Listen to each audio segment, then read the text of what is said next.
എല്ലാവർക്കും നമസ്കാരം. മലയാളത്തിലെ ആദ്യത്തെ ടാരോ റീഡിംഗ് ചാനലായിട്ടുള്ള മൈ സ്റ്റാറ്റിലേക്ക് സ്വാഗതം. ഭരണി നക്ഷത്രക്കാർക്ക് ഈ വരുന്ന ഡിസംബർ 2025 എങ്ങനെയാണെന്ന് നോക്കാം.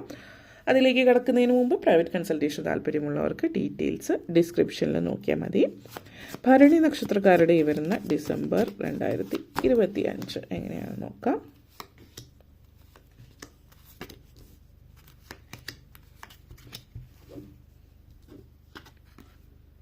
Queen of Swords, Knight of Pentacles, Judgment, Hanged Woman, Nine of Swords, Knight of Swords. ഭരണി നക്ഷത്രക്കാരെ സംബന്ധിച്ചിടത്തോളം best energy connections Queen of swords energy connections ആണ്. അപ്പോൾ കുറച്ചധികം നാളായിട്ട് നിങ്ങൾ ശ്രമിച്ചുകൊണ്ടിരിക്കുന്ന ചില കാര്യങ്ങൾ ജീവിതത്തിൽ സംഭവ്യമാകുന്നു എന്നുള്ളതാണ്. വളരെ ഇൻഡിപെൻഡൻ്റ് ആയിട്ടുള്ളൊരു എനർജിയാണ്. അപ്പോൾ ഒരു സ്വന്തമായിട്ട് ചില കാര്യങ്ങളൊക്കെ തീരുമാനമെടുക്കുന്ന സമയമാണ്. എല്ലാ കാര്യങ്ങളും വളരെ കെയർഫുള്ളായിട്ട് നോക്കിയും കണ്ടും വളരെ പക്വതയോട് കൂടിയിട്ട് കെയർഫുൾ കൺസിഡറേഷന് ശേഷം വളരെ ബുദ്ധിപരമായിട്ടുള്ള നീക്കങ്ങളുമായിട്ട് ജീവിതം മുന്നോട്ടേക്ക് പോകുന്ന സമയമാണ്. വളരെ എല്ലാം നല്ല ഷാർപ്പായിട്ട് അനലൈസ് ചെയ്തിട്ട് കാര്യങ്ങൾ മുന്നോട്ടേക്ക് കൊണ്ടുപോകുന്ന സമയം കൂടിയിട്ടായിരിക്കും. പല കാര്യങ്ങളും മറ്റുള്ളവരായിട്ട് ചേർന്ന് ചെയ്യുന്ന കൂട്ടുകച്ചവടങ്ങളോ കാര്യങ്ങളോ ഒക്കെ വളരെ നല്ല രീതിയിൽ മറ്റുള്ളവരായിട്ട് കണക്ട് ചെയ്യാൻ പറ്റുന്നുണ്ട്. സംസാരം, അതായത് കമ്മ്യൂണിക്കേഷൻ വളരെ നല്ല രീതിയിൽ കൊണ്ടുപോകുന്നത് കൊണ്ട് തന്നെ എല്ലാവരും വളരെ പെട്ടെന്ന് നിങ്ങളെ മനസ്സിലാക്കുകയും നിങ്ങളെ അക്സെപ്റ്റ് ചെയ്യുകയും ചെയ്യുന്ന ഒരു സാഹചര്യമാണ്. എല്ലാം വളരെ ജീവിതത്തിൽ ഇനി എന്താണ് എന്നുള്ളത് ഒരു ക്ലാരിറ്റി കുറവുണ്ടായിരുന്ന പല കാര്യത്തിലും വ്യക്തത ഉണ്ടാകുന്നുണ്ട്. അപ്പോൾ ഇത് ജോലി സംബന്ധമായിട്ടോ പേഴ്സണൽ ലൈഫിലാണെങ്കിലും ഒക്കെ പല അങ്ങനെയുള്ള തീരുമാനങ്ങളൊക്കെ എടുക്കുന്നുണ്ട്. തീരുമാനങ്ങൾ പലതും അൺബയാസ്ഡ് ആയിട്ടുള്ള, അതായത് ഒരു പക്ഷഭേദം കാണിക്കുന്ന രീതിയിലായിരിക്കില്ല. അതായത് ബന്ധങ്ങൾ ബിസിനസ്സിലേക്കോ ജോലിയിലോ പ്രൊഫഷണൽ ലൈഫിലേക്ക് പേഴ്സണൽ ലൈഫ് കൊണ്ടുവരുന്നില്ലാത്തത് കൊണ്ട് തന്നെ വളരെ നല്ലൊരു രീതിയിലുള്ള തീരുമാനങ്ങളാണ് ജീവിതത്തിൽ കൈക്കൊള്ളുന്നത്. ഇമോഷൻസിന് അടിമപ്പെട്ട് ഒന്നും ചെയ്യുന്നതായിട്ട് കാണുന്നില്ലാത്തത് കൊണ്ട് തന്നെ പല ആളുകളോടും പറയുന്ന പല കാര്യങ്ങളും ചില ആളുകളെ സംബന്ധിച്ചിടത്തോളം ഇത്രയും അടുപ്പമുള്ള അല്ലെങ്കിൽ ബന്ധമുണ്ടായിട്ട് ഇങ്ങനെയുള്ള കാര്യങ്ങൾ സഹായിച്ചില്ല എന്നുള്ള രീതിയൊക്കെ കേൾക്കേണ്ടി വന്നേക്കാം. പക്ഷെ അത് വളരെ എന്താ പറയുക, പ്രൊഫഷണലായിട്ടുള്ള കാര്യങ്ങൾ അതിനോട് ചേർത്ത് പറയുന്നു എന്നുള്ളത് മനസ്സിലാക്കുന്നവർക്ക് മനസ്സിലാകാവുന്നതാണ്. അപ്പോൾ അല്ലാത്ത കാര്യങ്ങൾ വിട്ടുകളയുക എന്നുള്ളതാണ്. പിന്നെ നല്ലൊരു ഹയർ പൊസിഷനിലേക്ക് എത്തുന്ന ഒരു എനർജിയാണ്. അപ്പോൾ ക്വീൻ ഓഫ് സോഡ്സ്, അതിനുശേഷം വന്നിരിക്കുന്നത് നൈറ്റ് ഓഫ് പെൻഡക്കിൾസ് എനർജിയാണ്. അപ്പോൾ സാമ്പത്തികമായിട്ടുള്ള കാര്യങ്ങൾ ഒരു നൈറ്റ് എനർജിയാണ്. അതായത് നിങ്ങളായിട്ട് പ്രത്യേകിച്ച് എന്താ പറയുക, നിങ്ങൾ ഇതുവരെ ചെയ്ത ഹാർഡ് വർക്കിനുള്ള ഫലമാണ്, ഇപ്പോൾ ഒരു കർമ്മയാണ്. ഇനി പ്രത്യേകിച്ച് ഇപ്പോൾ ചെയ്യുന്ന കാര്യങ്ങളല്ല, ഇതിനു മുമ്പ് നിങ്ങൾ ചെയ്ത വർക്കിൻ്റെ ഫലം നല്ല രീതിയിൽ മുന്നോട്ടേക്ക് പോകുന്നു എന്നുള്ളത് ഒരു സോളിഡ് ഫൗണ്ടേഷനാണ് കാണിക്കുന്നത്.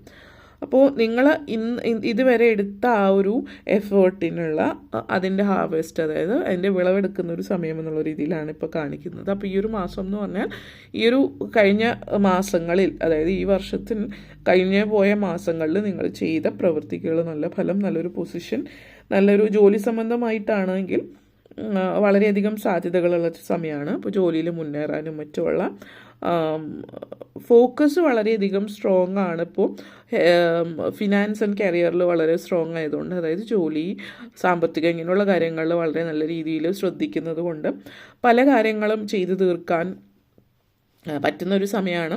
അപ്പോൾ കടങ്ങളൊക്കെ വീട്ടിൽ തീർക്കുന്നതായിക്കൊള്ളട്ടെ, അല്ലെങ്കിൽ ജോലി സംബന്ധമായിട്ട് എന്തെങ്കിലും കാര്യങ്ങൾ, ഇപ്പോൾ ഒരു ജോലിയിൽ സ്ഥിരമായിട്ട് കുറച്ച് നാളായിട്ട് നിൽക്കുന്നു, അപ്പോൾ അതിൽ തന്നെ കണ്ടിന്യൂ ചെയ്യാൻ ഒരു സൈഡ് കൊണ്ട് ആഗ്രഹിക്കുന്നു, കാരണം അവിടെ കംഫർട്ടബിൾ ആയി എന്നുള്ളത്. പക്ഷേ മറ്റൊരിടത്തേക്ക് മാറുന്നത് ജോലിപരമായിട്ട് ഒരു എക്സ്പാൻഷൻ അല്ലെങ്കിൽ പ്രൊഫഷണലി നല്ലൊരു ഗ്രോത്ത് ഉണ്ടാകുന്ന ഒരു സാഹചര്യം ആയതുകൊണ്ട് അങ്ങനെ ഒരു രീതിയിലേക്ക് ചിന്തിക്കുന്നു എന്നുള്ളതും കാണിക്കുന്നുണ്ട്. അതിനുവേണ്ടി പരിശ്രമിക്കുന്നു, അത് സഫലമാകുന്ന സാഹചര്യമാണ് സൂചിപ്പിക്കുന്നത്. പ്ലാൻസ്, അങ്ങനെയുള്ള എന്തെങ്കിലും കാര്യങ്ങളൊക്കെ ഉണ്ടെങ്കിൽ ഫോളോ അപ്പ് ചെയ്യുന്നത് നല്ലതായിരിക്കും എന്നുള്ളത് കൂടി സൂചിപ്പിക്കുന്നു. നിങ്ങളുടെ സ്വപ്നങ്ങൾ സാക്ഷാത്കരിക്കാനുള്ളൊരു അവസരത്തിലേക്ക് പോകുന്ന ഒരു സമയം കൂടിയിട്ടാണ്. സാമ്പത്തികമായിട്ട് പുതിയ ഇൻവെസ്റ്റ്മെൻറ്റുകൾ കാര്യങ്ങളൊക്കെ തുടങ്ങാൻ സാധ്യതയുള്ളൊരു സമയം കൂടിയാണ് ഇപ്പോൾ എന്നും സൂചിപ്പിക്കുന്നുണ്ട് നിങ്ങളെ സംബന്ധിച്ചിടത്തോളം. ഓക്കെ, നെക്സ്റ്റ് വന്നിട്ട് ജഡ്ജ്മെൻറ്റ് എനർജിയാണ്. അപ്പോൾ ഈ ഒരു എനർജി എന്ന് വെച്ചാൽ പല കാര്യങ്ങളും നിങ്ങൾ റിയലൈസ് ചെയ്യുന്നൊരു മാസമാണ്. അപ്പോൾ ഈ ഒരു മാസം എന്ന് പറയുമ്പോൾ ഇതുവരെയുള്ള സമയങ്ങളിൽ ചെയ്ത കാര്യങ്ങളുടെ നല്ല ഫലങ്ങൾ കിട്ടുന്നു. ജോലിയിൽ ഉന്നമനം ഉണ്ടാകുന്നു, ശമ്പള വർധനവോ അല്ലെങ്കിൽ ബോണസ്, അതേപോലെ പ്രൊമോഷൻ കാര്യങ്ങളൊക്കെ ലഭിക്കുന്നുണ്ട്. പിന്നെ ഈ ഒരു മാസം എന്ന് പറയുന്നത് വരാൻ പോകുന്ന അടുത്ത വർഷത്തേക്ക് എല്ലാം പ്ലാൻ ചെയ്ത് പ്രിപ്പയർ ചെയ്ത് റെഡിയാക്കി വരുന്ന വർഷത്തേക്കുള്ള എല്ലാ കാര്യങ്ങളും ഇതുവരെ പല കാര്യങ്ങളിലും ചെയ്യാതിരുന്ന പലതും ആദ്യമായിട്ട് ജീവിതത്തിൽ ചെയ്യാൻ തുടങ്ങുകയാണ്. മറ്റുള്ളവരെന്ത് പറയുന്നു അല്ലെങ്കിൽ മറ്റുള്ളവരെന്ത് ചിന്തിക്കുന്നു എന്നതിനെക്കുറിച്ചിട്ട് ആലോചിക്കുന്നേ ഇല്ല. നിങ്ങൾ പല കാര്യങ്ങളും അണ്ടർസ്റ്റാൻഡ് ചെയ്യാണ്, പലരെ കുറിച്ചിട്ടും മനസ്സിലാക്കുന്നു എന്നുള്ളത് കൂടിയിട്ട്. അതേപോലെ തന്നെ നിങ്ങളുടെ മോട്ടീവ്സ് ലൈഫിൽ എന്തൊക്കെയാണ്, നിങ്ങൾ എന്തൊക്കെയാണ് ജീവിതത്തിൽ നേടാൻ ആഗ്രഹിച്ചത്, അതൊക്കെ നിങ്ങൾ നേടുന്നു. നിങ്ങൾ വളരെ യു ആർ ദ ബെസ്റ്റ്. ഈ ഒരു മാസത്തിൽ നിങ്ങളുടെ ബെസ്റ്റ് സൈഡ് മറ്റുള്ളവർക്ക് കാണാൻ പറ്റുന്നതുകൊണ്ട് തന്നെ പല കാര്യങ്ങളിലും നേട്ടം ഉണ്ടാകുന്നുണ്ട്. വിദേശത്തേക്ക് പോകുന്നവരെ സംബന്ധിച്ചിടത്തോളം ഈ ഒരു എനർജി വളരെ നല്ലൊരു എനർജിയാണ്. വിദേശത്തേക്ക് പോകാനും അവിടെ പുതിയ ജോലികളോ കാര്യങ്ങളോ വിദ്യാഭ്യാസപരമായിട്ടൊക്കെ വിദേശത്തേക്ക് പോകുന്നവർക്ക് പറ്റിയൊരു നല്ലൊരു മാസമായിരിക്കും ഈ ഒരു മാസം. അതുമായിട്ട് ബന്ധപ്പെടുത്തി സന്തോഷം നൽകുന്ന, അതായത് വിദേശത്ത് പുതിയ ജോലിയോ കാര്യങ്ങളോ അല്ലെങ്കിൽ പഠിത്തമായിട്ട് ബന്ധപ്പെടുത്തിയിട്ട് പഠിക്കുന്നവരെ സംബന്ധിച്ചിടത്തോളം പാർട്ട് ടൈമായിട്ട് ജോലി കാര്യങ്ങളൊക്കെ ലഭിക്കുന്നു. അങ്ങനത്തെ ഒരു സിറ്റുവേഷൻ കാണുന്നുണ്ട്.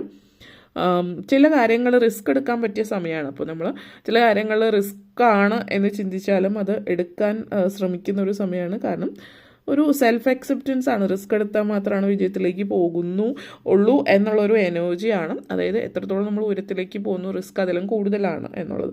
പക്ഷേ ആ ഒരു റിസ്ക് എടുക്കാൻ തയ്യാറായാൽ മാത്രമാണ് മുകളിലേക്ക് ഹയർ പൊസിഷനിലേക്ക് എത്താൻ പറ്റുന്നു എന്ന് മനസ്സിലാക്കുന്ന ഒരു സിറ്റുവേഷൻ കൂടിയിട്ടാണ് ഇവിടെ സൂചിപ്പിക്കുന്നത്. ഓക്കെ, ഹാങ്ഡ് മാൻ എനർജി, ഇവിടെ ഹാങ്ഡ് വുമൺ എനർജി കണക്ഷൻസ് ആണ്.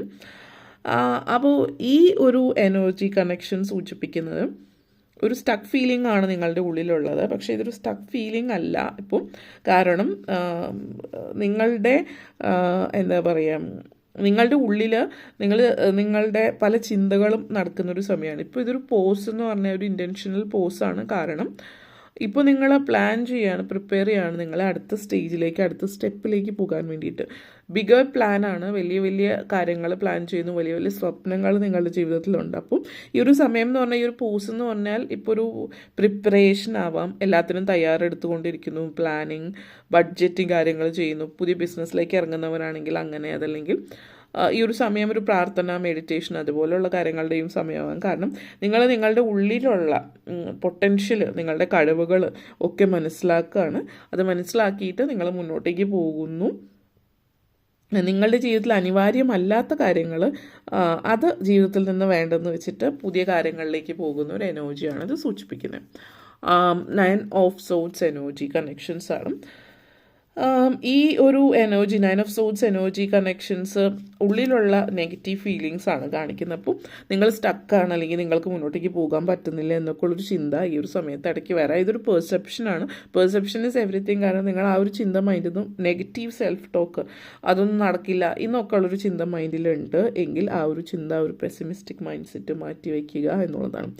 ആ ഒരു മൈൻഡ് സെറ്റോട് കൂടിയിട്ട് മുന്നോട്ടേക്ക് പോകുകയാണെങ്കിൽ കാര്യങ്ങളൊന്നും നടക്കും. നിങ്ങളിപ്പോൾ ഈ ഒരു മാസത്തിൽ ആദ്യം ചെയ്യേണ്ടത് നെഗറ്റീവായിട്ട് ഫീലിങ്സ് വരുമ്പോൾ അപ്പം തന്നെ അതിൽ നിന്ന് പുറത്ത് കിടക്കുക, പോസിറ്റീവായിട്ടുള്ള കാര്യങ്ങൾ പറയുക. ഫോഴ്സ് ചെയ്ത് നിങ്ങൾ തന്നെ നിങ്ങളോട് വെറുതെ ആണെങ്കിൽ പോസിറ്റീവായിട്ട് പറയുക. കാരണം മൈൻഡ് അല്ലെങ്കിൽ നിങ്ങളുടെ ബ്രെയിനിൽ ഈ പറയുന്ന കാര്യങ്ങൾ വെറുതെയാണോ ശരിയാണോ തെറ്റാണോ എന്ന് മനസ്സിലാക്കാനുള്ളൊരു ഇതില്ലാത്തത് കൊണ്ട് നിങ്ങൾ പോസിറ്റീവായിട്ട് കാര്യങ്ങൾ പറയുമ്പോൾ അത് പോസിറ്റീവായിട്ടുള്ള കാര്യങ്ങളായിട്ടാണ് അക്സെപ്റ്റ് ചെയ്യുന്നത്. അതാണ് സംഭവിക്കാൻ പോകുന്നത് എന്നുള്ളൊരു ഫീലിങ്ങിലേക്കാണ് വരുന്നത്. അതുകൊണ്ട് തന്നെ മനഃപൂർവ്വമായിട്ട് പോസിറ്റീവ് കാര്യങ്ങൾ പറയുക. ഓക്കെ, നെക്സ്റ്റ് വന്നിട്ട് knight of swords energy connections ആണ്. അപ്പോൾ ഈ ഒരു energy, knight of swords energy connection സൂചിപ്പിക്കുന്നത് ധൃതി, തീരുമാനങ്ങൾ വളരെ പക്വതയോട് കൂടിയിട്ടിരിക്കുന്ന കാര്യമാണ്. എങ്കിൽ കൂടിയും ചില സമയങ്ങളിലൊന്ന് ഡിസ്ട്രാക്റ്റഡ് ആവാം, ബ്ലോക്കൊക്കെ ഫീൽ ചെയ്യാം. പക്ഷേ ഈ ഒരു സമയം എന്ന് പറഞ്ഞാൽ, ഈ ഒരു മാസം എന്ന് പറഞ്ഞാൽ നിങ്ങളുടെ ലൈഫിലുള്ള പല ബ്ലോക്സും പൂർണ്ണമായിട്ടും മാറുന്ന ഒരു സമയമാണ്. ആ ഒരു സ്റ്റക്ക് ഫീലിംഗ്, പല ബ്ലോക്സ്, പല നെഗറ്റിവിറ്റീസ് കാര്യങ്ങളൊക്കെ ജീവിതത്തിൽ നിന്ന് മാറിപ്പോകുന്ന പൂർണ്ണമായിട്ടും ഈ ഒരു വർഷം അവസാനിക്കുമ്പോൾ നിങ്ങളുടെ ലൈഫിലുണ്ടായിരുന്ന നമ്മൾ പറയില്ല ബാധ്യതകൾ എല്ലാം തന്നെ ഒഴിഞ്ഞു പോകുന്നു എന്നുള്ളതാണ്. അപ്പോൾ എനർജി വളരെ ഫോക്കസ്ഡ് ആയിട്ട് വെച്ചിട്ട് ജീവിതത്തിൽ മുന്നോട്ടേക്ക് പോവുക എന്നുള്ളതാണ്. ബിലീഫ് സിസ്റ്റം വളരെ പോസിറ്റീവാണ്. ഇപ്പം നിങ്ങളുടെ ഇടയ്ക്കിടയ്ക്ക് നെഗറ്റിവിറ്റി വരുമ്പോൾ അതിനെ കൂടി പോസിറ്റീവാക്കി മാറ്റിയാൽ വിചാരിച്ച രീതിയിൽ കാര്യങ്ങൾ നടക്കുന്നുണ്ട്. നിങ്ങൾ ആഗ്രഹിച്ച ലെവലിലേക്ക് എത്തുന്നതിൻ്റെ ആദ്യ ചുവട്ടുപടി എന്നുള്ള രീതിയിലാണ് ഈ ഒരു മാസം എന്ന് പറയുന്നത്. അടുത്ത വർഷത്തിലേക്ക് കടക്കുമ്പോൾ പൂർണ്ണമായിട്ടും ഒരു പുതിയ വർഷം പല ബാധ്യതകളും ഒഴിവാക്കി പുതിയൊരു ജീവിതത്തിലേക്ക്, പുതിയ റെസ്പോൺസിബിലിറ്റി, പുതിയൊരു സന്തോഷത്തിലേക്ക് പോകുന്ന സമയമാണ്. അപ്പോൾ ഇത്രയും കാര്യങ്ങളാണ് പറയാനുണ്ടായിരുന്നത്. നിങ്ങൾക്ക് ഈ വീഡിയോ ഇഷ്ടപ്പെട്ടു എന്ന് വിശ്വസിക്കുന്നു. ഇഷ്ടമായെങ്കിൽ ലൈക്ക് ചെയ്യാനും ഷെയർ ചെയ്യാനും കമൻറ്റ് ചെയ്യാനും സബ്സ്ക്രൈബ് ചെയ്യാനും മറക്കരുത്. എല്ലാവർക്കും നന്ദി, നമസ്കാരം.